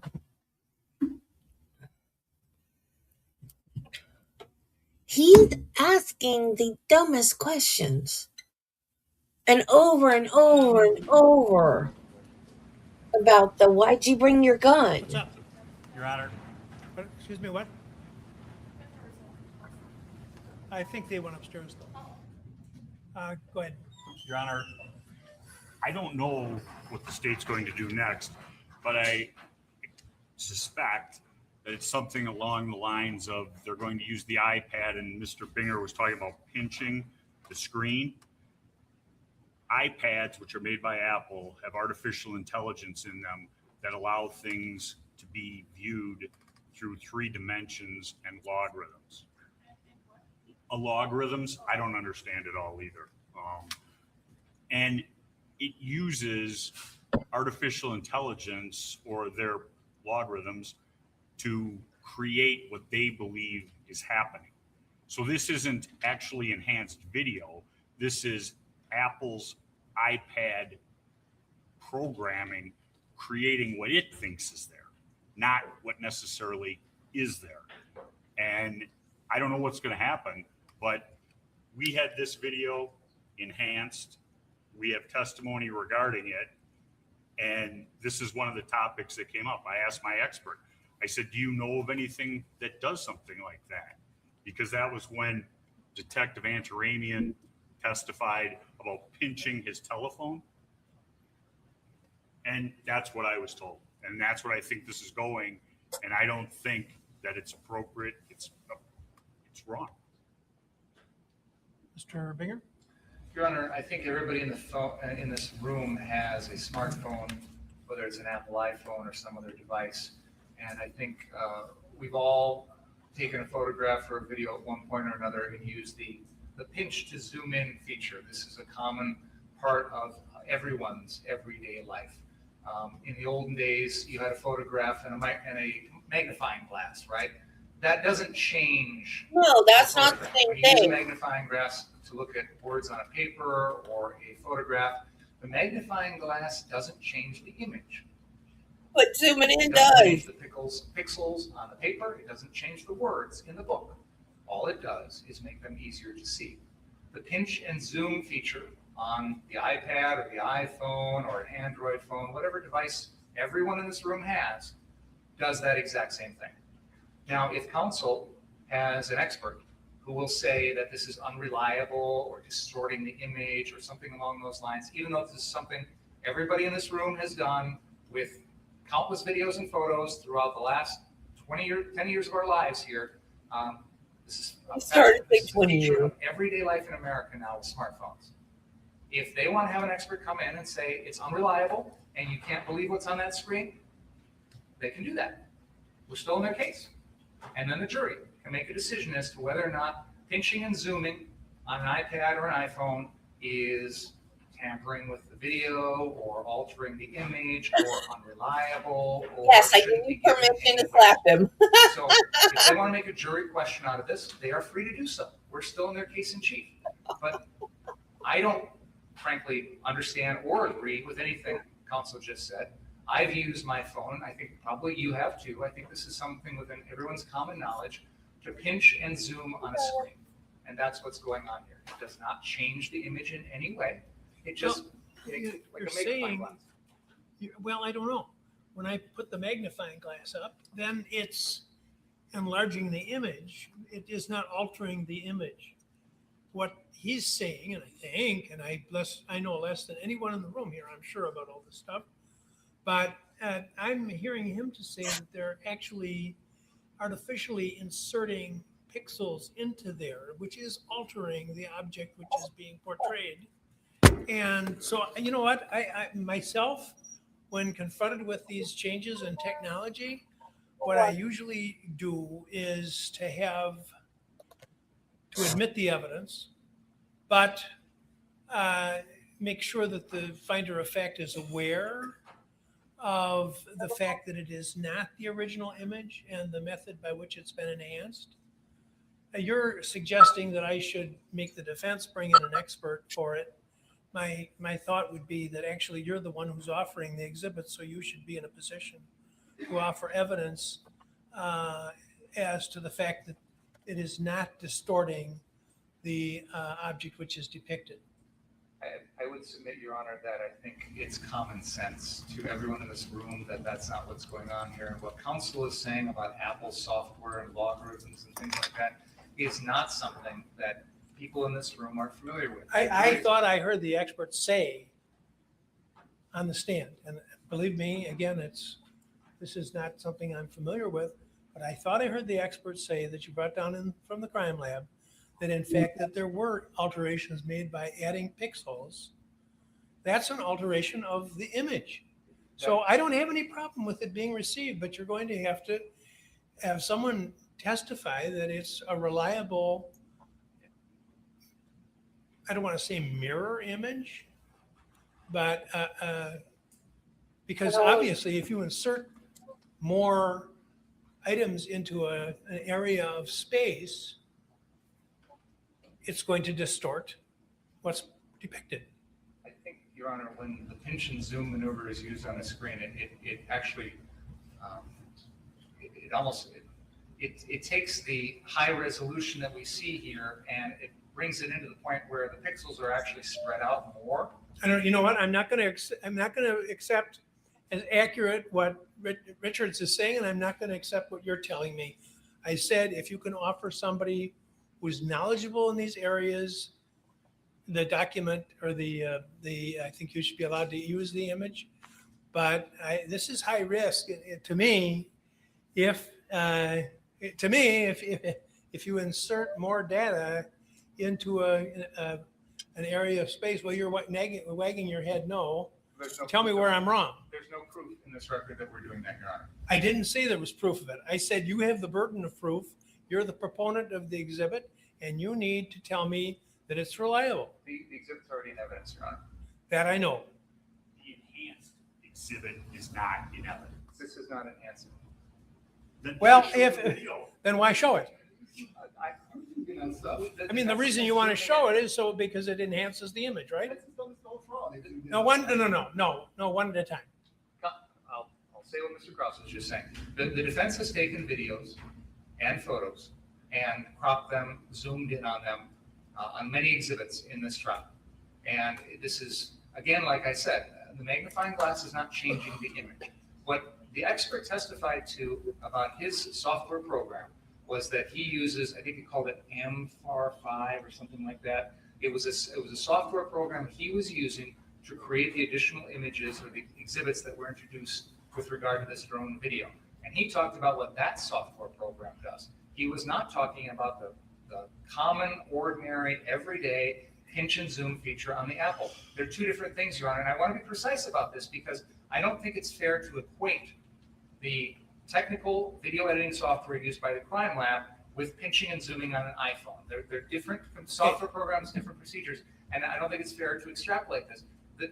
Every one of those jurors is familiar with this process. This is a fundamental part of our lives nowadays.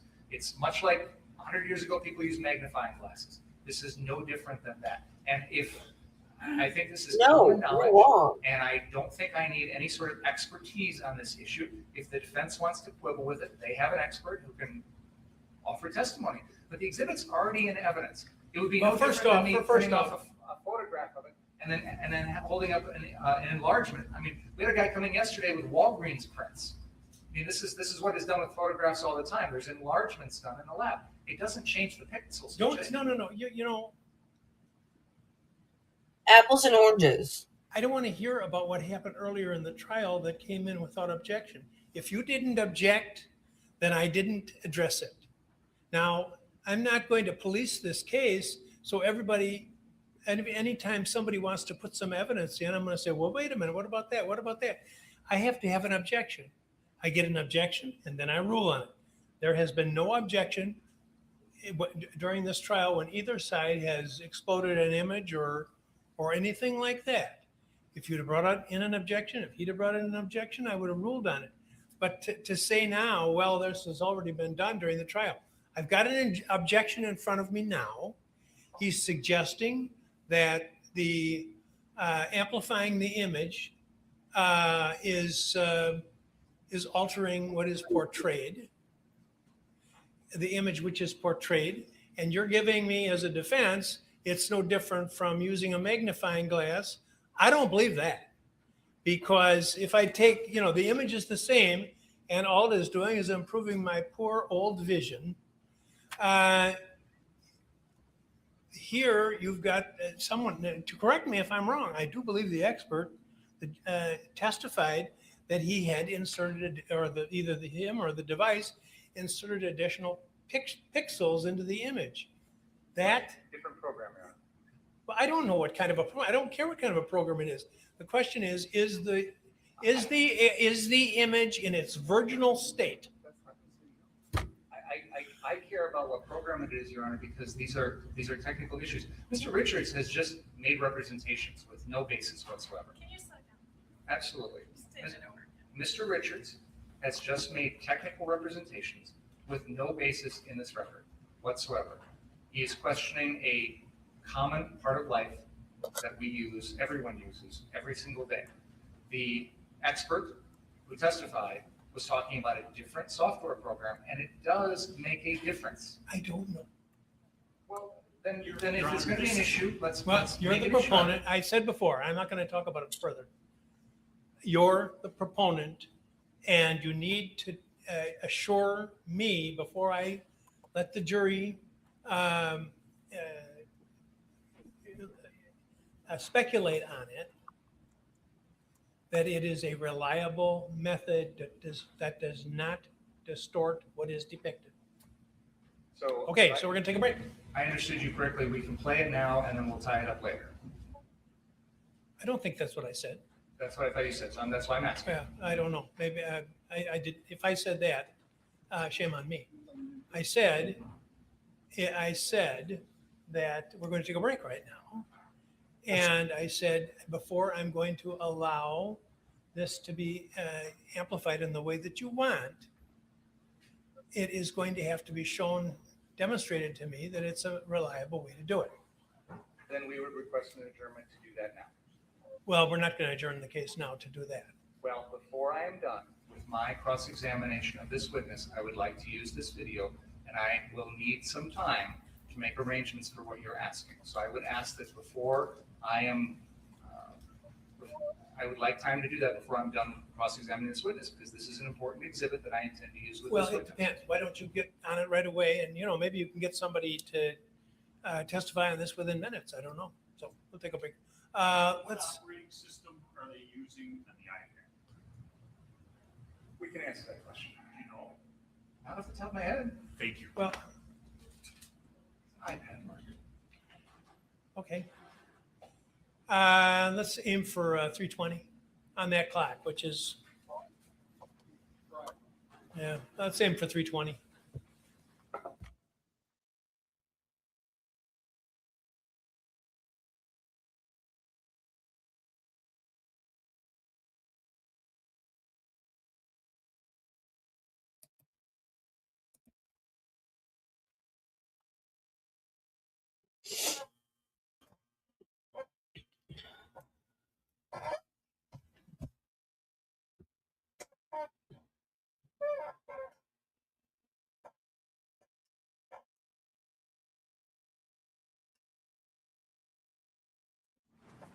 Ladies and gentlemen, jury, I'm going to move that TV in front centrally. We're going to watch exhibit number 82. This is a version of the drone footage that was introduced by our expert, James Armstrong, yesterday. And I'd like to be able to put this TV centrally so everybody can see it. So if you could let us know if you're able to see it when we move it, please. Oh, I'll turn them on.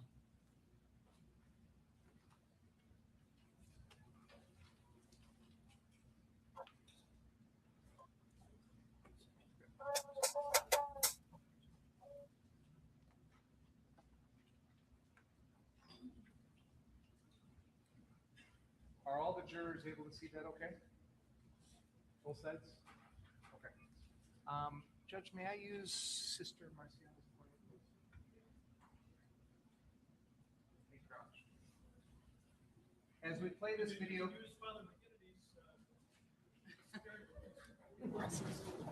As we play this video, ladies and gentlemen of the jury, I would.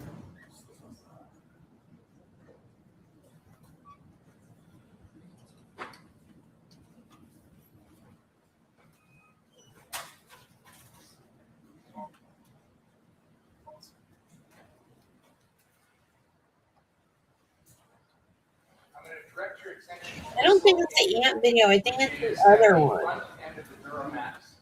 There's an individual here on the sidewalk who is in a wheelchair, and there's a little bit of a gap there between that individual and the Duramax. And I'd like you to keep your eyes on that location. Before we begin the video, Mr. Rittenhouse, are you able to see this video okay? Yes. All right. Please go ahead and play that.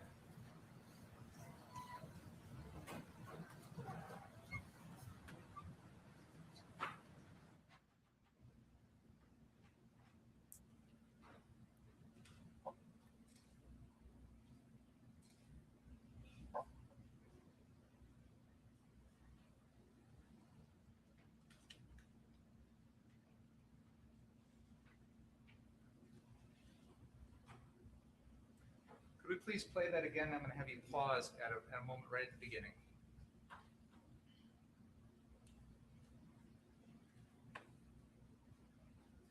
Pause.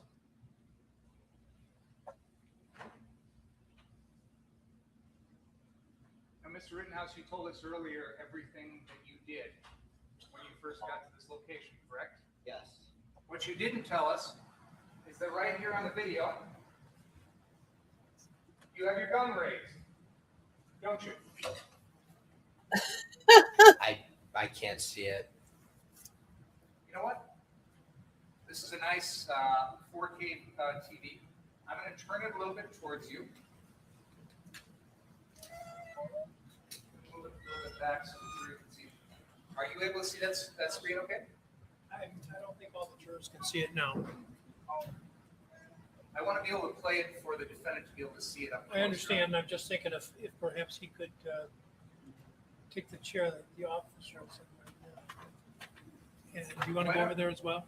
Would you, would it be easier, Mr. Rittenhouse, if you came and stood a little closer to that screen? Is that the same definition? Well, and you're using the pointer, so we want to all be looking at the same TV. Okay. Okay. would it be appropriate for Mr. Rittenhouse to come Sure. stand closer to the TV? As long as he doesn't block the jurors, he and Mr. Richards can go over here. All right, and, let's, I'll move this back. Stand right down there, if you would, please. Let's go back to the beginning of the video, please. I'm going to tell you when to pause. Don't want to tell him. We can't. Well,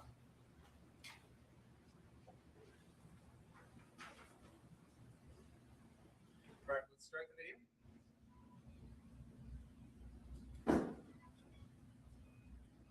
Pause.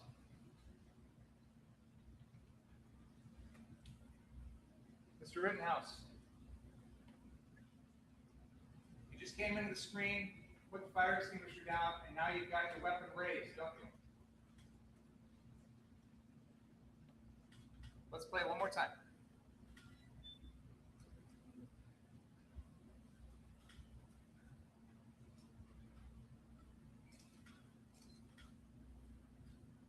Pause. Which one is Kyle? Mr. Rittenhouse, can you see in that video that you raised your weapon and pointed it at someone?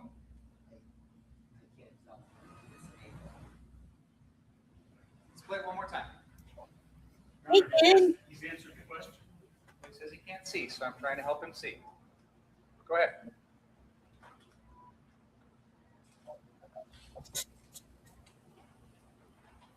Pause. Pause the video. Which one is Kyle? I can't tell. It doesn't look like I raised my rifle. It looks like my shoulder's up, but my rifle is pointed downward. Thank you. That's so helpful. Thank you, Judy. Oh, God. So your testimony today under oath is that you have no memory of raising and pointing your rifle when you first got to that location. Is that right? Yes. You see yourself put the fire extinguisher down. I see myself drop it. Yes. Let's play Exhibit 84 now, please.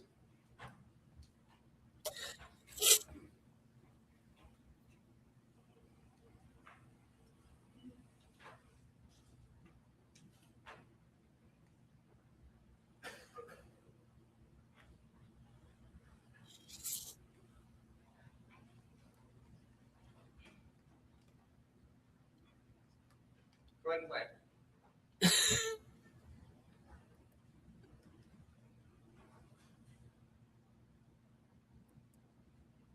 Pause. In this video, at this point, Mr. Rittenhouse, you have turned around and you are pointing your weapon at Mr. Rosenbaum, correct? Yes. And there is a point. Let's continue the video, please.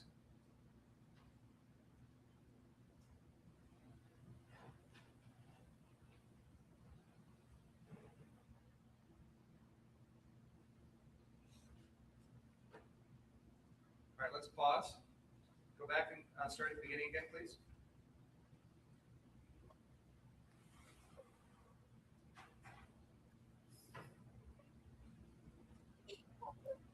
Pause. You go back about half a second, please.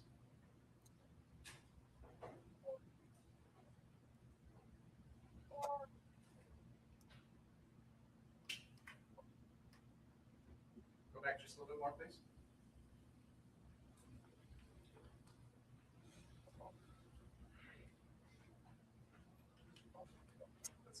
Why don't you go back to the beginning, hit play, and I'll try and pause you a little bit better.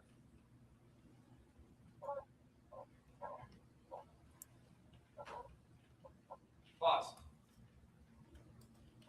There's a point where Mr. Rosenbaum is running after you, where he raises his hands and leaps up in the air, correct? I wouldn't say he leaped in the air. I'd say he continued to run at me. He just threw his hands up. He threw both of his hands up in the air, right? Yes. And you could see that he was unarmed, correct? Yes. Please continue the video.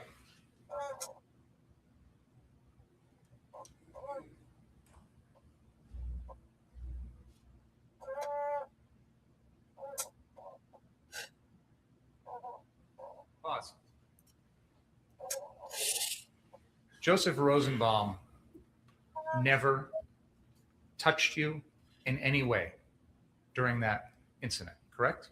He touched my gun. He didn't touch your body in any way, did he? No, He didn't kick you? no, He didn't punch you? I missed you guys. Other than that plastic bag, he didn't throw anything at you? no, He didn't have a gun on him? no, He didn't have a knife on him? no, He didn't have a chain on him? no, He didn't have a bat on him? no. He didn't have any weapon of any kind, correct? Other than him grabbing my gun, no. Well, he didn't have possession of that gun. You did, correct? I was holding it, yes. And it was strapped to your body, correct? Yes. At all times during this incident, you retained possession of your AR-15, correct? Yes. Can we please play exhibit? I apologize, Brian. I don't know if I mentioned this one earlier. I think it's 83. It's the full speed version of what we just saw. That was 84 just now, right? Okay, let's play 83, please.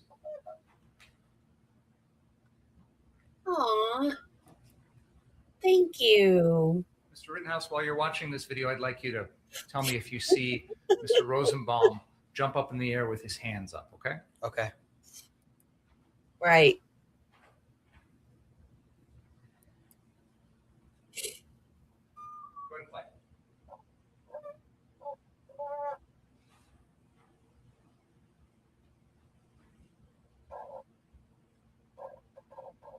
All right, pause. Can we go back to the beginning, please? And play again.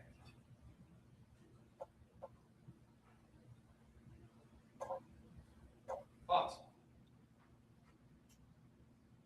Right before Mr. Rosenbaum disappears behind that car, did you see him jump up in the air with his hands out?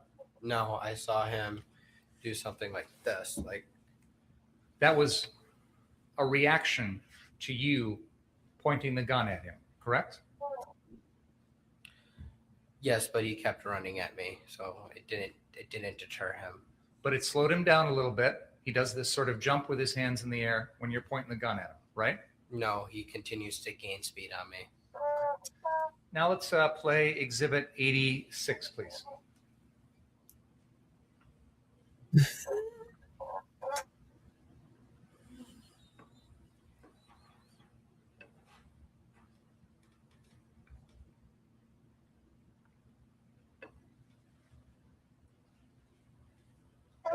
Oh, he wants to go to Minnesota and help up there. God, please don't let him go to Minnesota.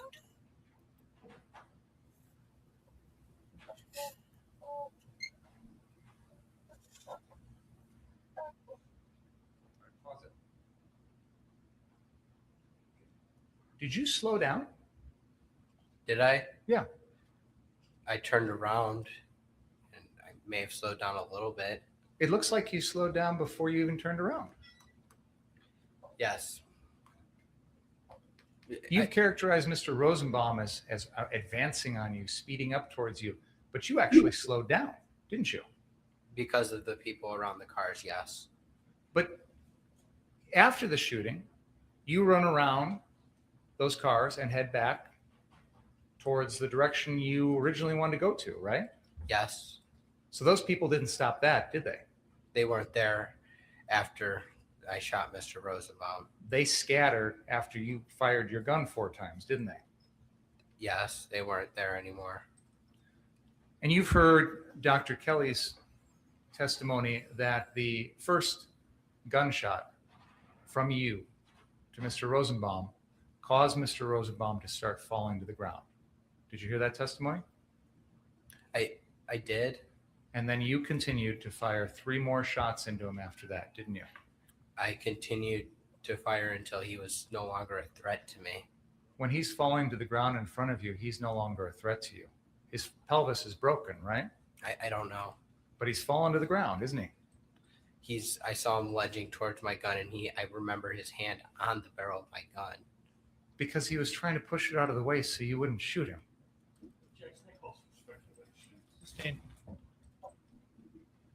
What was Who touches a gun to The keep risk from being shot? to you of death or great bodily harm at the moment you killed Joseph Rosenbaum? If I would have let Mr. Rosenbaum take my firearm from me, he would have used it and killed me with it and probably killed more people if I would have let him get my gun.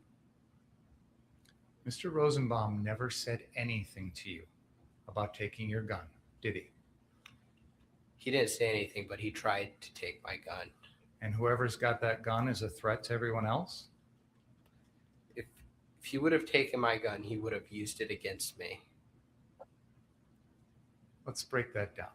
First of all, you had already prevented him from taking your gun by running away and doing that little dip and dodge that Mr. McGinnis talked about, right? He was still coming after my gun. But you could have kept running. You could have turned back around like you did, couldn't you? No, I couldn't have. You have the gun strapped to your body at this moment, correct? Yes. The strap is designed to keep that on your body so it doesn't come off, correct? To help retain it, yes. And you have both hands on the gun, correct? Yes. And Mr. Rosenbaum has never said anything at all about wanting your gun. You never heard him say anything about that, correct? I haven't. You never said anything. He never said anything to you about using that gun at all, correct? I don't know what Mr. Rosenbaum was thinking when he tried to grab my gun. You just assumed that he was going to use it, that he was going to try and take it from you, first of all. And then you assumed he was going to try and use it on you. If I would have let Mr. Rosenbaum get my gun, he would have killed me. But you had already pointed your gun at him. Yes, because he was chasing me. Did you want him to think that you were going to shoot him? No, I never wanted to shoot Mr. Rosenbaum. Why'd you point it at him if you didn't have any intention of shooting? He was chasing me. I was alone. He threatened to kill me earlier in that night. I didn't want to have to shoot him. But you understand how dangerous it is to point a gun at someone, don't you? I pointed at him because he kept running at me, and I didn't want him to chase me. But you understand how dangerous that is, don't you? I pointed at him because he was chasing me. I'll ask the question a third time, Mr. Rittenhouse. You understand. Don't comment on, just ask your question. The judge told you to speed it up. You understand how dangerous it is to point a gun at someone, correct? Yes. You understand that that puts someone else in fear that they're about to be killed, right? He was chasing me. You understand that when you point your AR-15 at someone else, that may make them feel like they are about to be killed by you, correct? Mr. Rosenbaum was chasing me. He said he was going to kill me if he got me alone. I was alone. I was running from him. I pointed at him, and it didn't stop him from continuing to chase me. Did you hear my question? Yes. Yet you chose not to answer. Objection, Your Honor. He answered it. He did answer it. My question is, you understand that when you point your AR-15 at someone, it may make them feel like you're going to kill them, correct? He asked if it would affect someone that way so as to perhaps deter the person. Do you understand my question? I do. Can you please answer it? I did. I said, Mr. Rosenbaum was chasing me. I pointed my gun at him, and that did not deter him. He could have ran away instead of trying to take my gun from me. But he kept chasing me. It didn't stop him. Mr. Rittenhouse, you're telling us that you felt like you were about to die, right? Yes. But when you point the gun at someone else, that's going to make them feel like they're about to die, right? That's what you wanted him to feel. No. You wanted him to get the message from you that if you come any closer, I'm going to kill you. That's why you pointed the gun at him, right? I pointed the gun at him to deter him from. I pointed the gun at him so he would stop chasing me. That's why I pointed the gun at him. Because if you point the gun at him, you were hoping he would stop chasing you because he would get the message from you that if he keeps coming, you're going to kill him. right? I didn't want to have to kill Mr. Rosenbaum. That's not the question I asked. Serving no legitimate purpose. It seems argumentative, Mr. He said it serves no useful purpose, it's badgering. It does seem argumentative. This whole line of question is argumentative. He's answered your question, Binger. You intended, in that sequence we just saw, you intended to point your gun back at Mr. Rosenbaum in the middle of the parking lot, right? I pointed at him so he would stop chasing me, but he didn't stop. That was your Right, intentional John. decision to point at him. That wasn't an accident. I'm going to interrupt here. The jury cannot see you. I thought we'd moved it. I'm sorry. No, so please get it out of there.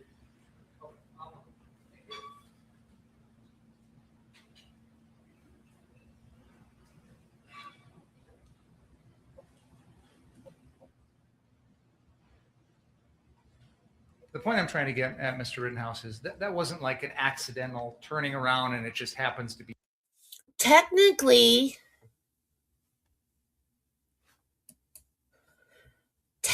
you're right.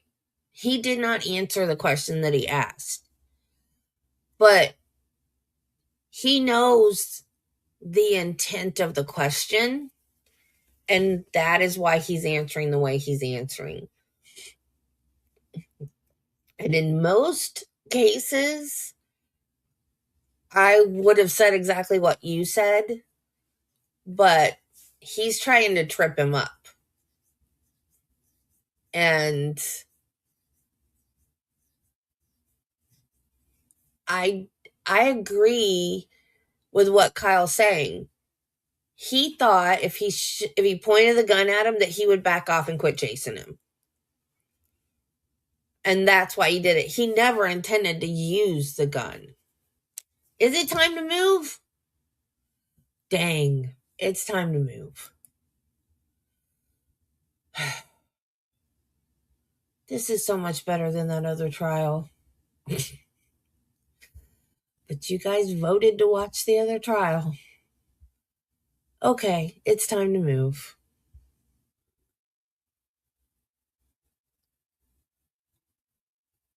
Yeah. You're right.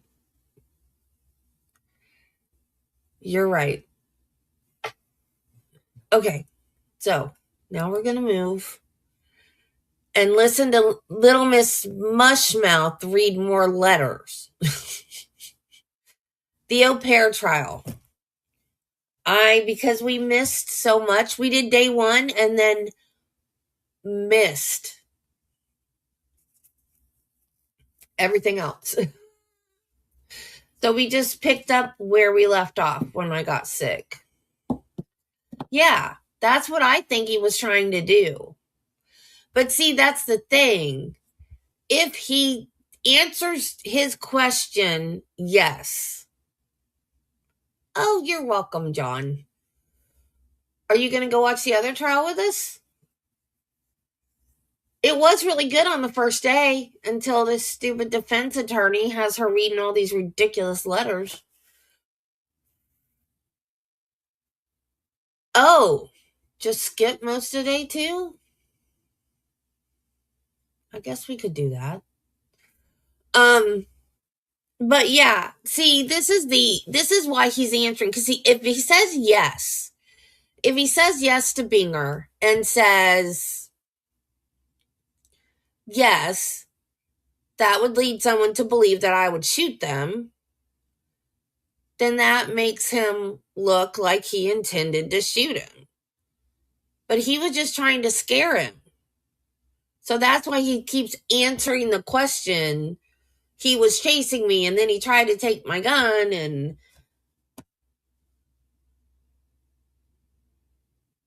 okay, John, I'll see you later.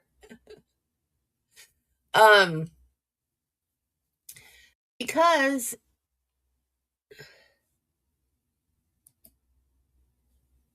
yeah, I think there is. But, like I said earlier, he's a kid that had a gun and he saw an opportunity to take it out and not brandish it, but, carry it around.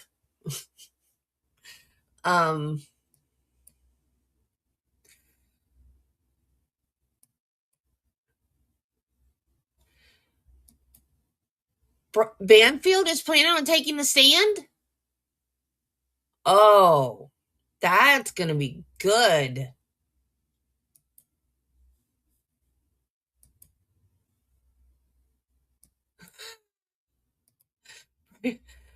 Well, brandishing a gun in public's illegal. That's why I didn't use the word brandish. He should have gotten something. He should have, like he was out on bail. He wasn't even in jail. And then finding out what Judy said, oh, it's way up there.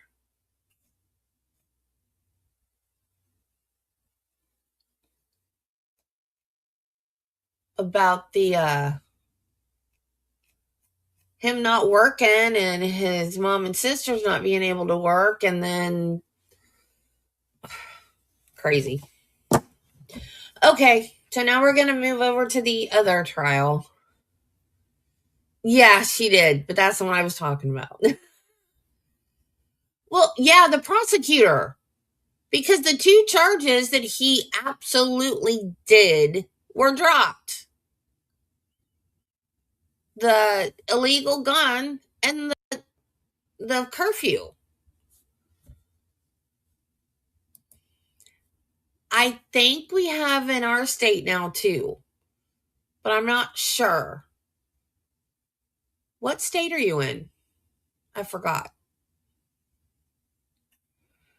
Because they said it had passed and then they said no, it was being reviewed or something. Oh, Kentucky.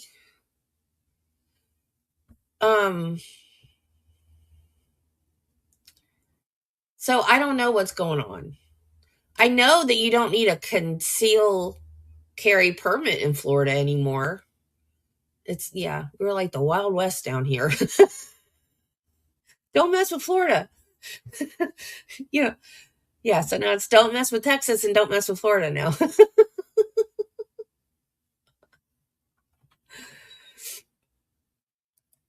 I am a gun owner, but I never even touch it. It stays in the drawer. I don't even know how to use it. I inherited it from my mom.